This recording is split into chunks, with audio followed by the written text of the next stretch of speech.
It's a bit later than normal for A late night special. Yeah, yeah. It's actually really dark outside. What time is it? 5. Is it? Oh, crikey, okay. Gosh, it is a bit late. We're not doing it at lunchtime. But we wanted to talk to you, just a very quick Ask AJ today, because it feels worn out. Look at the state of him. I don't know. Microphone's on. Sorry for standing in front of it. There you go. I wanted to just talk to you about what we call visual branding. You might be able to see that there, that little hair, or pair of hairs. We call them boxing hairs. Have you heard of that before? Nope. A pair of hairs. I think it's called, yeah, a pair of hairs. I think they're called boxing. I think that's what they're doing. Boxing for the female, maybe. Who knows? And the reason why we do it, in fact, Tilly's just going to go and get a couple more brochures so we can show you a few more. So first of all, the reason that they're on the brochures in the first place is to give the house more personality and more value. You'll probably see, you know, if you look at, say, Tiffany's or the White Company or who else? Cartier. De Beers, Cartier, yeah, people like that. The way that they've written their name is very, very distinctive, and it's been obviously very well thought out for their target market to make sure that it absolutely appeals to their perfect buyer. And we do the same. So what we do is we try and capture the essence of the house and turn that into a visual branding, so that when you see Berkmoss House, for example, and the boxing hairs, that's what they're called, you associate it with the house, and it starts to give the house a bit more depth of personality, depth of character. And then, go on. Because it'll also, whatever the particular logo is, whether it's a picture like this or whether it's a pattern, it'll run throughout the marketing, so it'll tie all the marketing together, whether you see it on the sale board or whether you see it online or whether you see it in the brochure, it brings it all together a bit. So how do we decide on the type of logo? So there's a few different things that we would consider. For Berkmoss, sometimes the house itself lends itself to a particular, I mean, if you said something like Rose Cottage, you would typically think there was going to be a rose on there, wouldn't you? And this isn't called Hair Cottage, so we've got pretty much carte blanche to design anything we want, because Berkmoss doesn't really, it probably does mean something, but we haven't got a visual representation of that. So it's a bit about the house, so the quirkiness of the house, the fact it was a rural house here. There was probably something to do with the owners or the owners' tastes or what the owners had on their walls that lent themselves to the hairs, I'm guessing.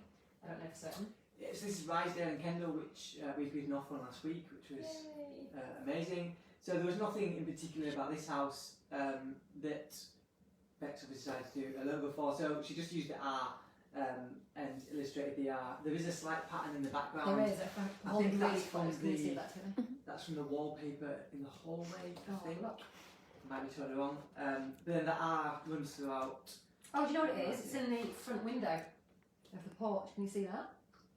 So that is being repeated in the pattern. And it's actually really subtle, but it lends the brochure and the house more sort of gravitas and more style, I think. So sometimes there isn't some obvious to do the house that we can match with. We've not got it here, but Hideaway, for example, Milton Stride, which we also saw last week, they... Gutted, because I love that house. Yeah, so straight away. Went to Best and Final, actually. They are big, like we are, big fans of Disney, especially Julie, the lady of the house, and I know the particular hotel they stay at in Disney. So me and Bex had a look at the logo for the hotel and slightly ripped it off, but changed. If you were at Disney, don't report us, please. Yeah, changed the words in there, and it suits it, I think. Oh, I can't wait to see so that. Yes, they're proud of it as well, and Yeah. they relate to it, and hopefully they'll take it on to the next chapter in their life and remember it, and something they can be proud of. Yeah, there's a reason why brands use these visual brands and the logo, the sort of visual representation of the house, and we want to make sure that we're doing the best for our homeowners by doing the same. So this little motif here is a little, looks like a chaffinch on a sprig of something, honeysuckle or something maybe, and that is repeated throughout this beautiful brochure of Sunny Green Farm. Do that sell as well? Yeah, he didn't go to market though. Oh, we didn't know. No, and this one hasn't gone to market either. This is Riverside under Loughrig. Mm-hmm. I thought Rebecca had copied the R's as designer, but she hasn't. I'll let her off. She doesn't like copying it, it's a different art. Let's have a look at that one. So that lovely, I love this scrolly art. In fact, it reminds me of, Ryback. no, halfway down Lake Road, as you're coming out of Windermere on the left hand side, there is a guest house there with a beautiful scrolly art. I can't remember the name of the guest house, and I took a picture of it and sent it to Bex last year. I said, can we make sure we That get was this the road art? way. Was it? It was beautiful. I love that art. But that's a lovely art as well. Because it's really nice and scrolly.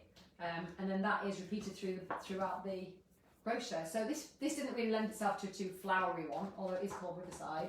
But the owners wanted something a little bit more sort of straightforward and contemporary. And I think it's really good actually. This brochure, I really liked it. So the logo, it's something quite small and subtle, but we think it just ties everything together and is just an extra element to what people are buying.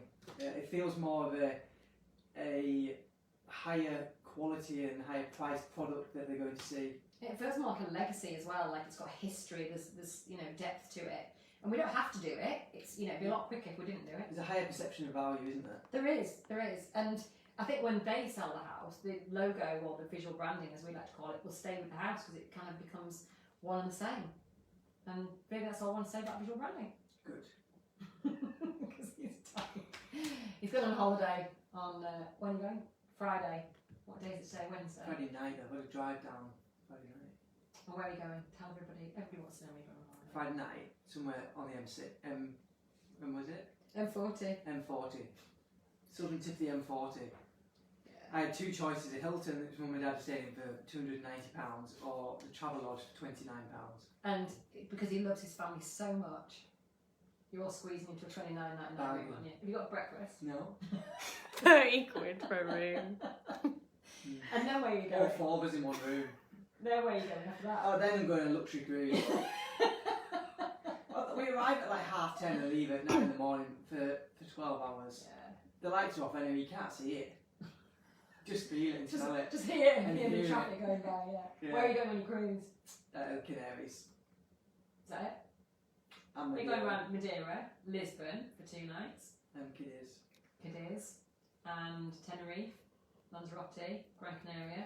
It's a nice cruise, isn't it? You were supposed to be going to the Caribbean, so it feels like a bit of a We should have been there now. Yeah. Oh, we couldn't go.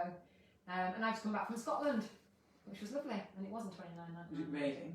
It was really nice. And my friend Sharon had a dip in the loch, but it was too cold for me. She said it was warmer than the Windermere, but I don't believe her. It looked freezing cold. It to must me. have been warm on Christmas Day in Windermere.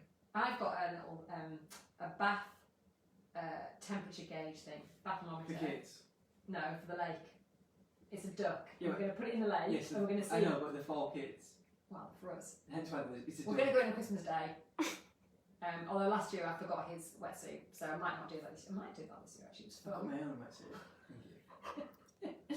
That's it. Anyway, it's enough about holidays and dipping in the lake and visual branding. Any questions about it, of course, please, as always, give us a call 015394 88811 and we will bore you silly about visual branding if you like. Bye for now.